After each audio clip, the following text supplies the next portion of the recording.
guys, welcome back to the Two Pelicans podcast. I'm Joey. And I'm Mick, and we are the Two Pelicans. This is the fishing podcast, making fishing great again, and we're here to get that average weekend angler through his work week with a smile on his dial and get ready for that weekend. Mick, how you been, mate? Yeah, not too bad. Just kicking around. We're at the Brushy pub, obviously, and got a few boys kicking around in the background, playing pool. Yeah, no, I think, we'll probably have a few beers after this. I think so, mate. And look, really appreciate everyone that got behind our previous episode, episode 1. Really big shout out to you guys. Obviously, it's all on the same day here. Like, there's nothing tricky. We haven't driven back here, but this is what we're working with. Mick, look, this is going to be a really big episode. So let's just dive straight in, Mick. News. Straight into the news. I'll kick the news off this week, I think. Fishing news. Now, look, my first topic, it is a little bit of an old news story, but when it all happened, I was actually overseas in Japan, so I kind of missed out on highlighting this. The $1 Million Barra in Darwin was caught. I know we're a month or so on. Keegan, I think maybe he's like Painter. Keegan who? Yeah, Keegan Painter. No, it's spelt different. It's not the actual Keegan Painter. Right, okay. Mate, tell me that isn't a feel-good fishing story for the fishing industry. Look, how good is that? I think the young fella, unfortunately, when something like this happens, there's some shitty stories that come out in the media. Yep. But away from that, I've seen some really good stories about that as well. And look, well done to Keegan as well. Like, mad effort.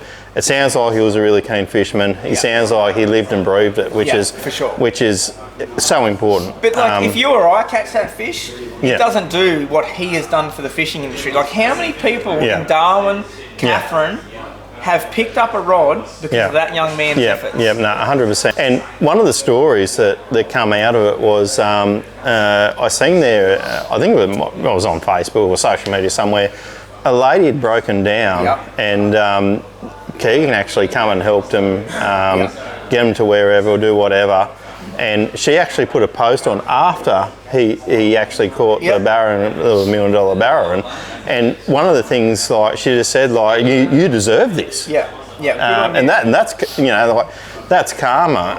I think obviously, if anyone listened to the media thing that he spoke about, he was actually, I want to help mum and dad pay off the mortgage. So he's only 17 or 18, I think. Look, we talked about a little bit of negativity, and look, I'm going to dive into it because we won't talk about the news station because we don't want to get sued here at Two Pelicans. But basically, for those that don't know, there's a young guy in the territory caught the $1 Million Barra. So they tag X amount of barra each year. One of those barra have a tag in it. If you're not familiar with the territory, it's friggin' massive. Like, that barra could have been everywhere. 100%. From Catherine, he's gone down to the local river and he's caught the $1 Million Barra. And of course, media outlets have reached out, and one particular media outlet has reached out and instantly brought up stuff from this young bloke's past. Now, that is an absolute shit thing to do. Like, 100%. That bloke knows nothing about fishing, obviously. What that did for the fishing industry, for that 48-hour period, I'd love to get statistics on, like, the media outlets, what boosted. Like, everyone was on it. Everyone was sharing it. I don't want to sound like Trump, but it's a bit of fake media, you know what I mean? And then, to be honest, Mick, when that all come out, the guy didn't really do anything wrong. Like, he worked for the guy, he took the buggy for a joyride. Like, it was all just shit, and it should never have been spoken. But kudos to you, young man. And I've actually spoken to Mick. I would love to get him when we get a bit more traction. Obviously, we just know bodies at the moment. I want to talk to him in 6 months' time. Like, 100%. When we find out where he spent his money, if he's helped out his mum, bought a new boat. And I can tell you one thing, Trent at Tackle World in Catherine, he would have copped the absolute flogging from Keegan, I would have reckoned. He would have been in to stock up on his tackle. But 100%. Look, I'd love to chat to him. It'd be good to see in 6 months' time or whatever how that's changed him and his family. What they've been able to turn things into. I think it'd be a massive. And I mean, like, if I won that kind of money, and to stand up there on the spot because they found out when he did that interview straight and to away. say that I want to help my mum and dad pay off the house. Like, kudos to you, young man. That takes a big set of what's to stand up and say that. So I think if we can highlight stuff like that in the industry, like, we're going in the right direction. So 100%. that was my main news story, mate. As I said, I know it's delayed, but I sort of missed out on it all, and I really wanted to talk about that because I think that is worthy of talking about. Next one I'm just going to dive into, obviously this is a little bit biased, we're a little bit low on news this week. No one's really released anything new, but myself, Joel Lewis, the old Kunji Busters, got a bit of a box full of them. Now, can I just ask, I was on social media last week and seen that you actually caught like a pretty handy one. I don't know what it went or weighed or whatever, but it was a decent sized Jew. Let's just put it that way. It was a good Jew. Yeah, he was a good one. He was 123 and 18 kilos. So yeah, he was a right nice one. He was a nice one. I love me Jew fishing. If you're going to hang around this channel, you're going to find out that I absolutely... It's about the only thing I really do now is just Jew fish, to be honest. I'll do it 2 or 3 times a week if I can. And you sacrifice, when you talk about Jew fishing all the time, you're leaving home at like 9 o'clock at night, aren't you? Yeah, man. Yeah. Like, and that's the thing, like, people, this is a really good topic. I'm glad you brought that up. This grinds my gears, hey. Like, I have so many people say to my wife, like, oh, he's gone fishing again. It's like, yeah, he went at 9 o'clock at night. Like, he put better than being at a nightclub at 4 o'clock in the morning, I'd say. Like, he put the kids to bed, everyone's asleep, and then I go and do it. And I don't do it every night. I line my tides up, my moons up, etc. That's right, you got to go at the right times. You got to go at the right times. But anyway, Kunji Busters are going to be back in stock. They're probably back in stock as we're speaking. Hot Tackle down in Newcastle have got more Kunji Busters than I could poke a proverbial stick at. If you're not sure what a Kunji Buster is, can I just have a look at them while you're going? You keep talking. So yeah, look, they're my biggest selling lure. Bit of rattle there? Just no rattle, mate. You're not holding the split ring at the front. Shit. I can't even. Oh, jeez, I just hooked myself. But if for our non-visual listeners, Mick's just put a treble in his finger there. But look, they're just a good size Jew lure. They just catch fish. But yeah, they're back in stock. They're under high demand. There's only a couple of us now actually producing big numbers of timber Jew lures. Most guys have gone to moulded, which absolutely nothing against that because there is so much work involved. Yep. Myself, Maury Kneebone from Kneebone Lures. Maury's an absolute top bloke. He's producing a fair few. Look, there's a few guys doing a few as well, but that's sort of about it now in timber Jew lures. But and can I just ask, I don't want to get dragged into the techniques or whatever, but how deep does this dive? And you're out in the surf as well, so you're just punching them out as hard as you can in the surf. Yeah. And like, so you punch it out, what are you getting, about 30, 40 metres on that? Yeah, probably a little bit more, to be honest. Yeah, right. I'm fishing a 12. You're swinging a lot harder than me then. Yeah, I fish pretty heavy tackle. I'm fishing like a 12-foot, 10 to 20 kilo stick. Yep. And I'm running 50-pound braid, but it's fine diameter. It's a Daiwa Expedition, so it's nice and fine. You can punch out that big cast. But sometimes they eat it at your feet, so you don't need to cast a long way. But sure. Look, they're just a good lure. They're back in stock. If you want to head over to Jollop Lures, you can check out where they are. Got a bit of a prototype here. Even my Jollop fans haven't seen this yet. Should we show them? Look, mate, it's up to you. Mate, it's your show. It's your show with the Jollop. Let's show the Pelicans. Oh, 3. So we've gone a 250 mil long Jew lure there. That is the Mega Kunji Buster. Now, if you think that's not a big lure, those hooks hanging off there are 4 Oaks. That's a big lure. So the thing behind my Kunji Busters is I fish for this species of fish a lot, and I'm very, very pedantic with it, and I tune into what they're doing. And at the moment, they're eating big mullet about that far down, and that's exactly. Is that to do with the run, like for the mullet this time of year? Is that why you've sort of come to this conclusion? Let's make something a bit bigger. Yeah. So basically, this time of year, the mullet run, they just run. Actually, they run on the full moon. They were there. They took off. Literally, they took off at 4 o'clock in the afternoon. The day before they were there, and then they disappeared. It'd be really cool. We may be able to get a pro fisherman on in a future episode to talk about this stuff. But this teaches you about fish, not just about mullet, but it teaches you the mullet are there, the Jew are there. So, but yeah, anyway, guys, Kunji Busters back in stock. Hot Tackle, Casino Outdoors, and Ballina Bait and Tackle should have them right now. So go check them out. And as I said, Hot Tackle, they've got more than you can poke a stick at. So I really appreciate their support. Over to you, Mick. You have your news topic. News topic. It's a big one. Are we going to talk about MLF now or later? Let's go into that. Righto. So I guess. Our news topic. News topic this week is our topic. Topic. Yeah. I don't have much news to talk about other than I'm waiting for a boat and, legends know about. Yeah. We'll definitely talk about that in time to come. No, let's call someone out. Because of Sean Ezzy from Brisbane, Queensland, your boat has been delayed. We'll shout him out. We'll call him out. Look, all respect to Sean. Him and I have been talking heaps, and look, I'm not, with Michael.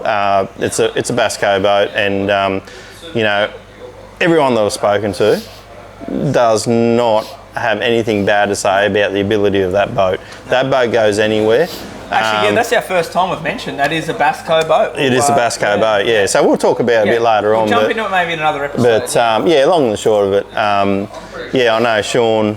Thanks, Sean, for having a yarn to us, and we've been sort of bouncing a few things off each other and what it looks like, and also Mick the Builder. I don't know his last name. He's also got one as well. So we've been talking to them guys a bit. Awesome. But anyhow, we'll talk about that at a later episode. News topic this week is, drum roll, MLF coming to Australia. MLF. For those who don't know, MLF stands for Major League Fishing. Now, this is totally mixed topic, but I'm just going to quickly jump in. Major League Fishing, if you follow American bass fishing, there was the Bass Elites. All right, Bass Elites were here, happy, beautiful, humble little family. Yep. MLF come along and went, well, we're going to take half of your people over here, and created an absolute fucking shitstorm in America. That was 5-6 years ago now. Talking out of my ass, something like that. Whether you love them or hate them, they've been very successful in America, and now they're here. Yeah, that's right. So that is our news. I believe the person that's running it has come from, has originated from South Africa, which is fine, and they've been running that over there for a while now. And I think he's come here trying to, formulate whatever success they've had over in South Africa. So I believe this year they've got 2 comps, one down at Malakuta, the other one at Hawkesbury. Yep. And I think it's quite similar to most other tournaments that we fish. It's going to be a live weigh-in. There's obviously an entry fee, all the rest of it. Similar rules, right? But I guess some of the topics there is that, I think it's about a $700 entry fee. 2 days fishing. So, we're basically just going to pull it apart. We're going to pull it apart. And do some comparisons, I think. Yep. And like we said, our opinions.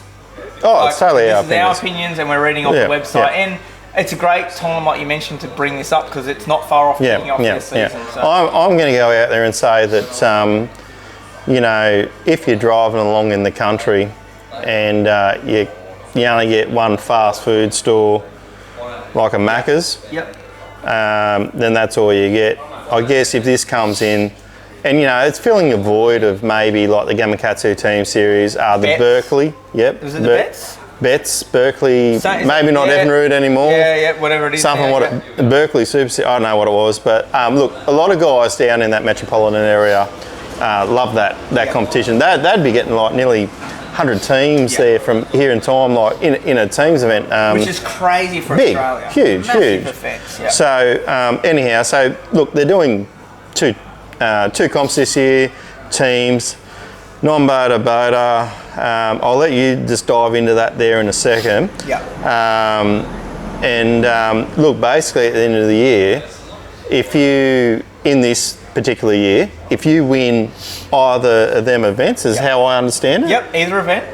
You got to pass to America. Yeah. So basically, it's the easiest way ever in Australia to go to the States and fish.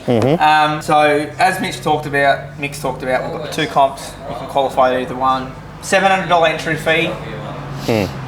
Is that a lot of money for 2 days fishing? I'd be happy to pay it. I'm not too perturbed. I think I think bets were back when I fished, and I'm going back a little while ago now. I don't know what it was before it subsided, but I think it was about $250 just for the day. So that's $500 for a weekend. Yeah. And I could bring ABT into this, but I'm not going to, mainly because it's a team thing. Okay? And totally different. Like Steve and Nicole, they run an absolutely cracking organisation, and this is taking nothing away from them. But like you said, this is separate to that. They're not essentially running teams events at the minute. That's right. Yeah. Live weigh-in, sweet. similar rules to ABT. Sweet, don't have a problem with that. Bom, bom. This is where I hit a few little roadblocks. Yeah. There's a few ifs and buts here, isn't there? Happy for me to dive in? Yeah, a few ifs and buts. Go for it. So the main thing for me I'm struggling with here is you qualify to fish the states, and we'll get into a little bit later on what you have to pay, etc. What the cost is for you, but you get a pass essentially straight up to fish an MLF event. I think it's Lake Murray. Yeah, that sounds right. I think it's Lake Murray this year in November. So really, if you think about it, say they get 50 teams, which it's a pretty good event. It's a 1 in 50 chance of going straight to the States. But we'll get to what you have to pay if you do make that. But Mick, where I'm struggling with this is this is going to cause a fucking shitstorm. Yeah. Is because you fish as a team. So I'm going to use me and Mick as an example here. Me and Mick fish together. Yep. We qualify, we win Malakuta, we're straight to the States. When you get over there, only one of you is a boater. One of you have to be a non-boater. Yep. Now, is the boater the person that has the boat in Australia? Oh no, man! This to me is going to cause a friggin' shitstorm. It's going to break up friendships. I think it's got to be decided at the start. If you know what I mean, moving forward. Obviously, in other years, there's only just going to be one team that qualified. But this year, they're letting both go. I think this year they just should have said, you know what? Whoever's angler of the year, just let them both go as boaters. Yeah. Both as boaters, but I don't agree with that. I have a lot of trouble understanding that. Like making a team. Like if I own a fast bass boat and I'm a good brim angler, and you own a fast bass boat, we can only take one. Yeah. So if we take mine, what makes me more eligible than you? Yeah. Like anyway, that's one of my problems. As I said, this is our opinion. I'm not pulling MLF out. I don't even know these people. Nothing against them at all. Yeah, and look, they've obviously come in with a vision for Australia. I know that a few guys down south have supported it. So. It's really good to see. I guess the other thing is they're doing 2 brim comps for going over to America for bass. And this is my second point, which I was pretty passionate about. There are some absolutely amazing anglers in this country that have competed or we have fished in America before. We understand the bass. We understand Australian bass. I know their bass are different, but you understand bass as a whole. So...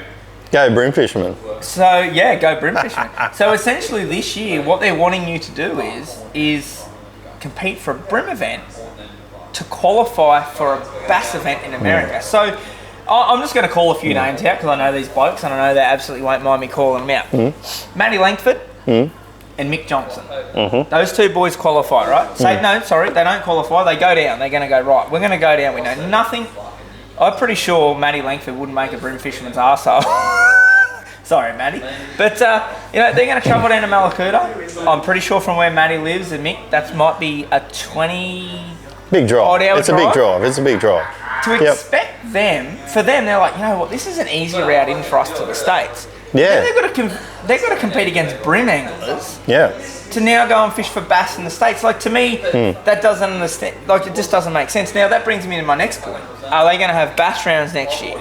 Or are they just going to run brim? Because if they're just going to run brim, I just don't see how it's going to get the traction. I've heard that they're going to run bass next year. Now, so how that may look like next year, I don't know. But I have heard that bass will be there next year. And look, if that's the case, I 100% understand. Year 1, let's touch the waters, let's see, let's just feel it all out. I'm all for it. And good on you guys for having a crack, because that's what we hear. We're having a crack, Yep. We might have 3 listeners right now. We don't know. But if next year they come out and they're like, you know what? It's bass rounds to qualify. There's 5 rounds. Yeah. And the angler of the year both get to go as a boater. Yeah. I'm all in. I'm fine. I'm fine fine with that. But I just have a few little problems with this year. But hey, if they come out and say, look, we're just testing the waters, we know this is what we're doing, I'm all for it. Good on you and guys. Without sort of sounding like devil's advocate here, do you think they went brim in these 2 areas because they know that would punch up the numbers? Like we're talking Malakuta and Hawkesbury, probably arguably 2 of the best brim arenas in Australia. Look, I don't think it's that. I think it's because everyone is going to want to go to America. And in case that they have a 100-boat field, both of those arenas can handle a 100-boater field. That's fair, cool. I think there's a bit behind that. Like, yourself, Malakuta, it can hold 100 boats. Hawkesbury River, like, I don't know off the top of my head. It could hold 1,000, really. It could, like, So that's sort of where we're at, guys. I think what we're going to do just right now, we're going to have a quick toilet break, and we're just going to come straight back into this because something I'm passionate about is tournament fishing. So is Mick, and there's a lot more to unpack here in the whole MLF thing. So I think so. Stay tuned. Be straight back. All right, welcome back. Joey's finished his number 2, which is great. But anyhow, turned into 2. he's at a moment. But look, I think the other thing with MLF is how will it work in Australia? So I guess what I mean by that is that Bass Nation come out here a few years ago and were here for a few years. I think they were, and then it all folded. So I'm going to ask you this: how do you think it'll go? Well, if they jump in and say, "Hey, we're going to run bass rounds," like I just said before, we're going to run bass rounds. You both are not boaters, I think it'll go okay. Taking nothing away from ABT, because obviously I've been heavily involved with ABT. There's not that option now to go to the States. Now, we've seen Carl do incredibly well. If you're not familiar, Carl Jochimson, an Aussie, threw everything on the line, moved over to the States. Has done incredibly well for himself. Although sometimes he might finish in the bottom 10% of the field, just to be in that field is an amazing achievement. But he's been over there for, over 10 years and is really just starting to come to the top over the last few. He's really risen to the top, Like, we talked about the MLF breakup from the elites. That was his card back into the elites. So, True. As far as I'm aware, when he was actually fishing FLWs at that point, I think it was, because he'd been exited from the elites originally. Then there was a split. He had an invite to come back as a previous elite angler. So that was a big ticket for him back in. He stuck with it. And yes, you're right. He's done very well. Hopefully he's back into the season, picks up. He can make the second classic. Yes. Third classic. Third. I was about to say. Hang on. And there was a stack of us Aussies at the first classic. And let me tell you, that was pretty cool. We would fill a whole episode with the yarns from that classic. But back to what we're talking about, MLF. Carl doesn't get talked a lot about, but Dean Sylvester, someone that I've spent a bit of time with and chatted to. He fished that Bass Nation, didn't he? He finished very well. So I think from memory, I might be talking on my backside here, I could Google it, but Dean finished second, and I think Langford finished maybe 5th in the exact same event. So, they're great results in themselves, you know. Totally. So there's been plenty of guys do it before. And just for the special people like me. Oh wow! Got a couple of pelicans for the what would you say, the non-visual listeners. Move aside, Mick. Move over for our non-visual listeners. We have 2 of our supposed supporters. Mooning us behind the camera here currently. Oh, and one's jumping up to their Can that even go on Patreon? I don't know. Actually, you know what? Yeah, that can go on Patreon. Anything can go on Patreon. Yeah. All right. So it's now the 4 Pelicans podcast. Well, hang on. 2 pelicans and 2 full moons. Yeah, 2 dickheads, I would say. But look, so there's been multiple guys make it in the States. Dean being one of them. So what was their I guess their way to that particular space? Was it through Bass Nation? Yeah, so basically Bass Nation, I'm not going to talk about exactly how because that's something I'm not familiar with. Okay. They both qualified, they both got there. And Dean had, I won't go much too into it. I actually wouldn't mind talking to Dean at some point. I won't go heaps into it, but he had everything lined up. I've spoken to him a lot. Yeah, okay. And he had sponsors lined up and COVID hit and stuffed the whole thing. But that's all besides the point. There's been 3 guys that have made a crack at it. We now have Tommy Wood. Yes. Tommy's a good friend of mine, and he's going to become a good friend of the show. We're going to have him on at a later date in the next few episodes. I'll definitely be looking forward to critiquing him. Yeah, and look, Tommy can catch him. Straight out can catch him. To win as a non-boater over there, it's a big thing. It's a big thing. Just as prestigious as a boater. So, yes. Big shout out to Tommy. So actually, there's 4 guys that have had a proper crack at it. So I think it will work because it's an. If you think about it, say there's 5 qualifying rounds. Financially, a qualifying round might cost you $1,500. Time you go fuel, food, entry fee, etc. Yep. So you're $1,500 in the hole times 5. What's that, Mick? You're the mathematician. Say that again. 5 times 1,500. What's that? Like 7. Oh, yeah, about that. Yeah, about that. Yeah. I don't know. There'll be people screaming. That's yeah. For I haven't got a calculator. $7,500, you got a chance of going to the States. Yeah. That's pretty damn cool. So I think it will work. Yeah. Now this brings up a great point of if you qualify this year that we're currently talking about. Yes. Going to turn the computer back on. What do you get? Because we just sort of didn't touch on that before. No. So I think for memory, you got to go over and fish the event. Yep. And it sounded like everything was included. However, if, let's just say you had a dummy spit with your non-boater or boater, or for whatever reason you couldn't get over there, I think the prize, if you won one of these events, was $8,000? Yep, I'm looking at it right here. Okay. It's $8,000. So if you decide, look, me and Mick have had a big fisticuff about it, we can't decide who wants to be the boater, we're going to take $8,000. Yes. So it's $4,000 each.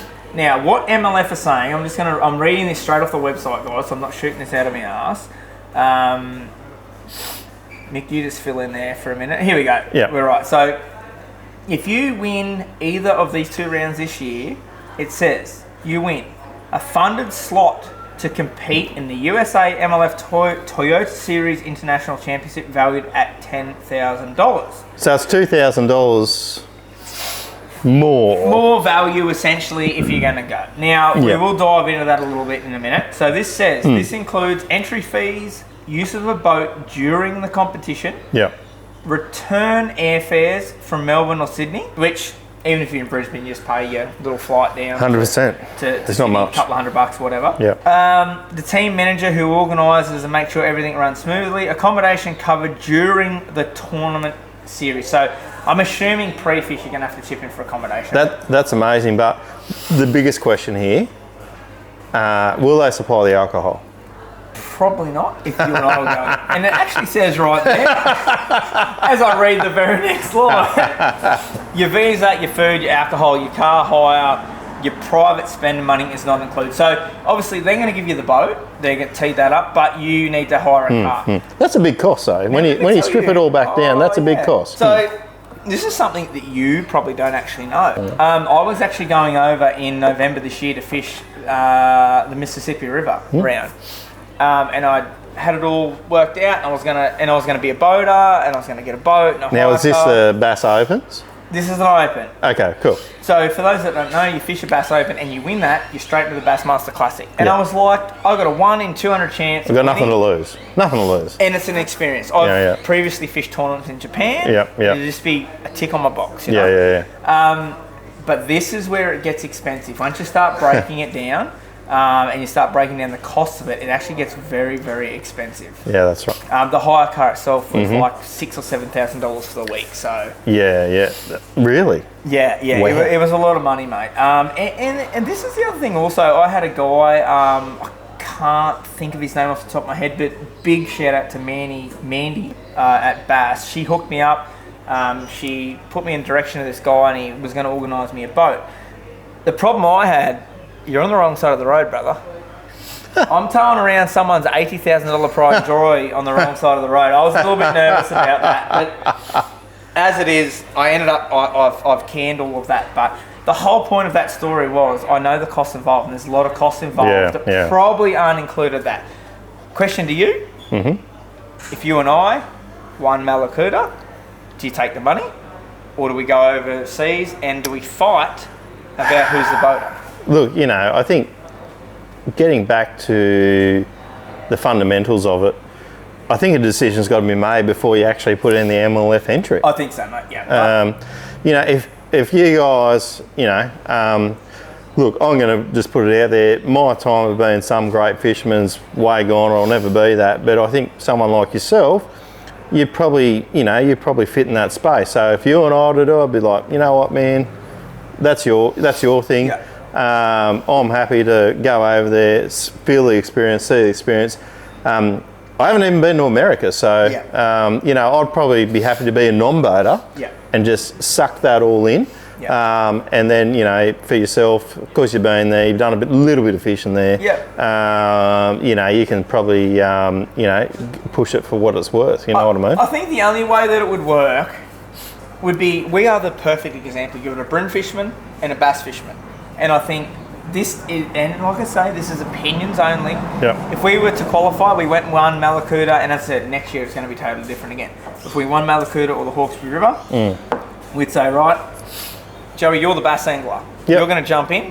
I'll non-boat. Now, 100%. I think for me, I'd say that's fine. If I win, we'll come to us, whether it's 60-40, 70-30, whatever it is. I think that there needs to be some sort of compensation because you've sacrificed that. And I think if that's stuck by, I think everyone's going to have a great time and there's absolutely going to be no problems at all. No, 100% right. So, look, I don't think, like, this coming to Australia, I think there's a lot of benefits of it.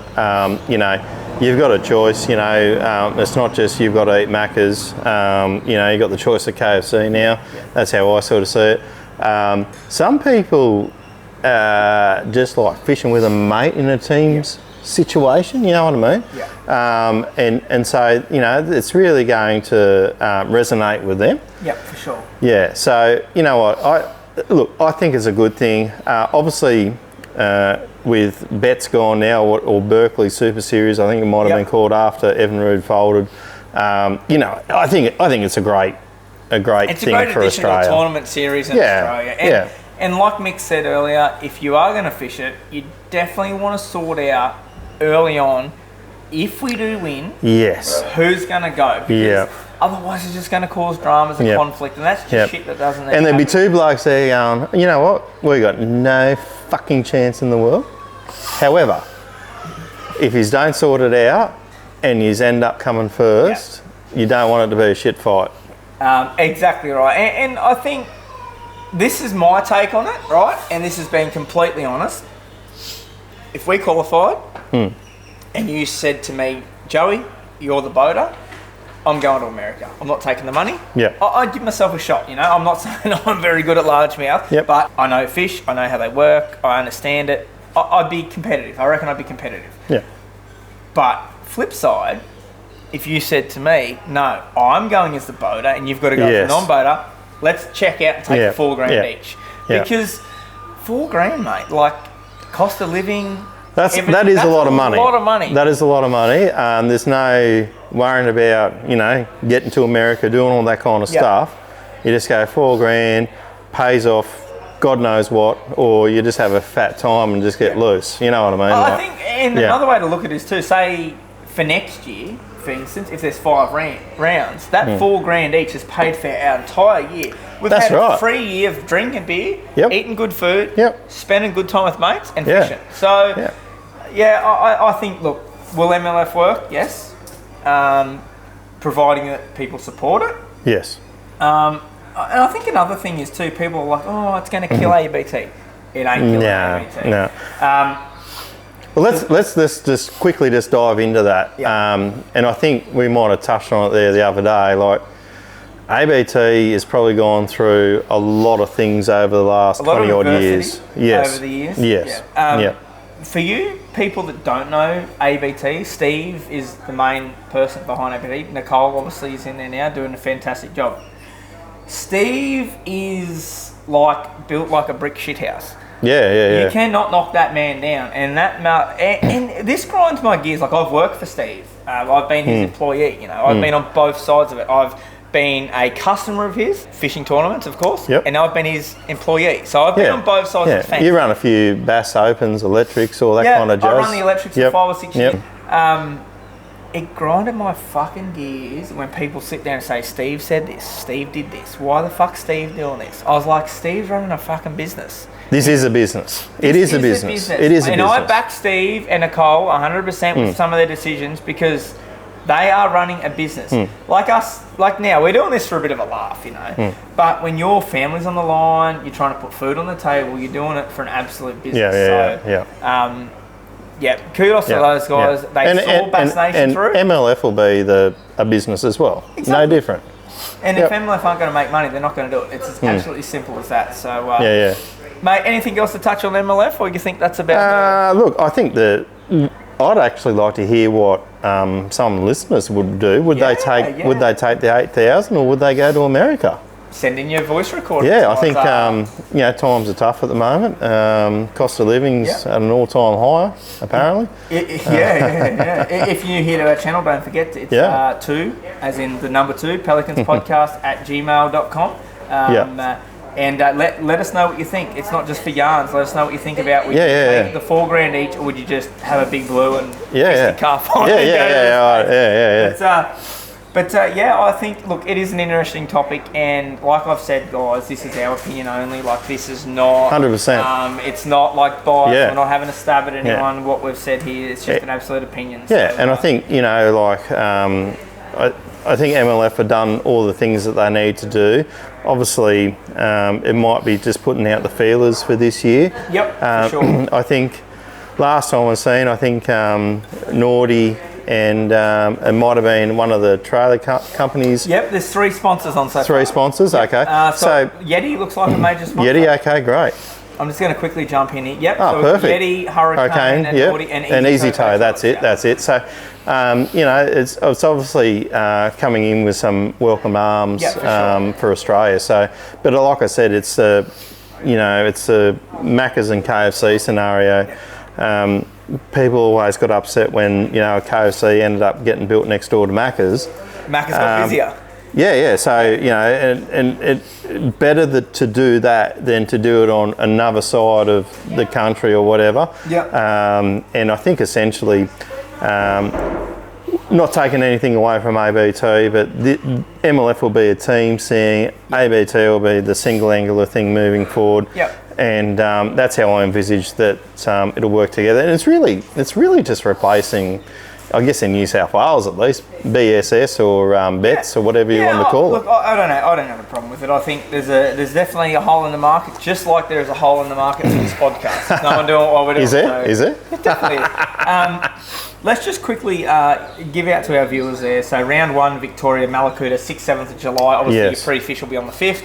Round 2, Hawkesbury River, 7th, 8th. Pre-fish will be on the 6th. We're going to jump in one? They'll put you on the spot now. No, look, I think they're not bad dates. I think, look, I haven't fished a Hawkesbury at all, but I'd like to say around that September time, it'd be an interesting time for bream. I think if I was to fish one of these, it's a Hawkesbury River, and we're probably going to have to take my boat, which probably isn't great for the Hawkesbury River, because in September the fish are probably going to be Well, I don't have a boat, so it's only going to be your boat, mate. But if our families will let us, I'd love to go 6th, 7th of July, given that's a week after. Malakuta's, probably not. No, probably not, no. But look, Malakuta's a wonderful place to fish, and you got the opportunity of both black and yellowfin. So, and look, I think it's a big thing to say too. Just because the locals down there are going to be hard to beat, there's no way that you and I couldn't compete, or Bob and Henry over here behind us can't compete. Like, if you want to have a crack. Just going to confirm it is this year, if you qualify, it is this year in November, 7th to 9th, and I'm pretty sure, might be speaking on my backside here, pretty sure you'll have about 3 pre-fish days on that you're going to have to obviously pay for yourself. Maybe 4, I'm not sure what MLF is. I know with the Opens you can do 5 pre-fishing days now. Wow. So when I was looking at going over, it was going to be, if you made the last day, that's 9 days straight fishing. That's a big big that's massive. So it's Wheeler Lake, Huntsville, Alabama, United States. Cracking event. I think that wraps up about our chat on MLF, mate. Yeah, I think it does. I hope everyone found that enlightening and also constructive. And we're not taking away from MLF by coming over, and we're not taking away from other teams, events like I think the Southern Brim Series, and I think a couple of guys down in Victoria there. I know they've got some series. I just can't think of it off the top of my head. But you know what? Like, I think it's good for the sport, good for the industry. Definitely for the industry, mate. And like, if someone sells another 5 lures out of it, job's done. You know, like that's 5 jollops. 5. Ripping 40 DR and Malakuta, that's what we're yelling out. Anyway, guys, like I said, if you just want to get involved at all, it's the number 2, pelicanspodcast@gmail.com. Send through your 2 to 3 minute yarn. Yes. Question, whatever it might be, get involved. But we're heading towards wrapping things up. But as I said, we are really new to this, so we don't have a lot of calls. But we have one here, Mick. Let's whack some headphones on. Right. We've got one saved up here, and this isn't a yarn about us. This is actually a bit of a funny story. I've actually listened to this one. Mick hasn't listened to this one. So if this is anything for the guys listening, this is the sort of stuff we'd love to hear from you guys. This is an absolute beauty. So we're going to dive in straight here, and here we go. G'day, you pelicans. Now this dates back to, I would have been 4 or 5 at the time, so I can only recall what I can recall, but fishing up at, I think it was the Gold Coast of all places. We were sort of anchored in the main channel, and old mate comes down in this big cruise boat thing. I don't even know what it was, Cruise like a boat. 6 metre fiberglass, all canvassed in cruise boat thing. And I just remember saying to Dad, I'm like, this fella's going to hit a Haynes Hunter. Hit the sandbar. Signature. Like, we're in the middle of the channel, he's right over. Gets about in line with us, he's probably doing the best bit of 40 knots. And he went from 40 to 0 in about 3 seconds. The motor's out of the water, just Anyway, not less than 2 seconds later, he's popped open the front hatch and just walked out on the sand and started casting and played it off like he, meant to do it. So that was pretty fucking wild. He sort of walked around on the flats for a bit and realised that everyone knew that he had stuffed up, and then waited for the tide to come in, I think. I don't really know what happened. Anyway, catches. I think we've all been there, haven't we? We've all been, and that's another local. Big shout out to Cameron Hall, actually Mo Tackle, big supporter of mine, Mo Tackle, and a good friend of all of us. And I reached out to him and sent that through. And done well this year too, just quietly in the local arenas. He's done okay. He's done okay. He's about to be put back into his boots, I reckon. But, well, he's going to Somerset and Wivenhoe trying to take out Angle of the Year. So Queensland rounds, right? Yeah. But let's talk about the yarn. Yeah. Cameron gets enough media. Mate, I have a few questions about his yarn there. At 4 years old, I wasn't telling me dad that some bloke's going to hit a sandbar. I was making the noise that motor was making. Num, num, num, num, num. I probably would have been eating sand. I think Cameron might be telling a few talkies there. There's no way at 4-year-old, Cameron, you're telling your dad that someone's hitting the sandbar 100 metres away, bros. But no, that's a great yarn. And guys, yet again, it is the 2 pelicanspodcast@gmail.com. Send them through. We want to hear them, Mick. What do you reckon we wrap this up? Yeah, I think we wrap that up. I think it's been pretty productive. Like we've said, we'd like to hear what these guys would like to do we might even with put MLF. Let's put a poll up. Would you take the money, or would you piss off to the States? Yeah, and although I said, we're going to get back to MLF thing, although I said, hey, I'd piss off to the States, if I didn't have the money to back me for the rest of the time to pre-fish, I'm taking the $4,000. That's right. It's a fair bit of money, away from what you get from the actual for sure the winnings. So, exactly, mate. So yeah. Guys, if you want to reach out, it is the 2 Pelicans Podcast over at Facebook, Instagram. Patreon is where you get to hear all the swearing, all the cool stuff. That is over at TWO Pelicans Podcast. And probably shit that we don't probably want to put up too much. Like other stuff, maybe. Yeah. The stuff that we don't want to put up on our Spotify, we're going to stick up over there. Spotify, if you're already over this, it is Spotify. And the best way to support me and Mick, if you want to hear us drink more beers and carry on, is hit that download button. By hitting download or auto download, that helps us out, and that means that we can do this for another 10 years. Now, I think you and I have forgotten about this, but we're going to do one of your Jollop prize packs before we wrap this up. Yeah. So okay, great. I should have dropped this in number 1, but do it now. We'll run it for a couple of weeks until we do another episode. But basically here, we've got a couple of packs of Bait Junkies, big supporter of mine.